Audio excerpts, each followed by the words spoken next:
पावसानं सराटीत आमचं एवढं खतरनाक मध्ये आगमन केलं ना, विशारद नियोजन खट्टच केला भावानं बघा. तर रामकृष्ण हरी माऊली हा आहे जगद्गुरु श्री संत तुकाराम महाराजांच्या पालखीचा दिवस 13वा. आणि कालच्या दुसऱ्या रिंगणाच्या नंतर आपल्याला इंदापूर ते सराटीचं 20 किलोमीटरचं अंतर आज कव्हर करायचं होतं बघा. तर टॉपचं विषय आणि नियोजन खट करत आज आपल्या संत तुकाराम महाराजांची पालखी जाणार होती बघा इंदापूरकडनं सराटीच्या दिशेनं. आता मस्त आम्ही तयारी केली इंदापूरनं निघायची, पण आमच्या आधी मेघराजानेच तयारी केली बघा बरसायची. तर टॉपचा विषय आणि नियोजन खट करत पावसानं सकाळ सकाळीच गोंगाट घातलेला आमच्या इंदापूरच्या पालखीच्या ठिकाणी. आता पाऊस पडणार म्हणल्यानंतर लोक बी काही कच्ची राहिले नाही, त्यांनी पण रेनकोटची तयारी आधीच करून ठेवलेली. आता या पावसाच्या नादात तुम्हाला पालखीचा विषय तर सांगायचा राहूनच गेला. तर मित्रांनो, आपला पहिला विसावा झाला बघा इंदापूरनं बाहेर आल्यानंतर वडापूरच्या मागे 2 किलोमीटर आणि दुसरा विसावा आपला झाला वडापुरीमध्ये टॉपच्या विषयाने नियोजन खटमध्ये. आता वडापुरीमध्ये पाऊण तास विसावा खाऊन झाल्यानंतर आपल्याला पुढे जायचं होतं बघा सुरवडच्या दिशेने. सुरवडमध्ये गेल्यानंतर तिथं पण आपला बरोबर अर्ध्या तासाचा विसावा होता. तर मी तुम्हाला संत तुकाराम महाराजांच्या मानाचा नगरखाना नगर वाजवणाराची ओळख करून देतो. हे आपले आहेत बाळपांडे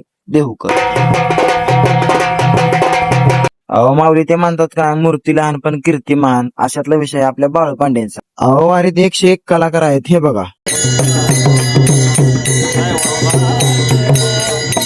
आता घरी बसणाऱ्या माऊलींना मला तुम्हीच सांगा, आता वारीतला असा अनुभव तुम्हाला तुमच्या डोळ्याने बघता येणार आहे का? हे दावायचं काम मी करतोय का नाही? मग त्याच्यासाठी लाईक शेअर सबस्क्राईब आणि आपल्याला फॉलो करायचं बरं का. आता मेन विषय परत भरकटून गेला. तर सुरड मधला अर्धा तासाचा विसावा खाल्ल्यानंतर आम्ही डायरेक्ट गाठलं बघा बावडा. तर बावड्यात जाताना लागला आम्हाला चिगिरिगी पाऊस. मोजून गाड्या लावून फक्त 7च मिनिट पाऊस आला असेल, पण 7 मिनिटात मला गारच करून टाकलं भावानं. तिथून आम्ही डायरेक्ट बावडा गाठला आणि बावड्यात घेतला बघा इसावा.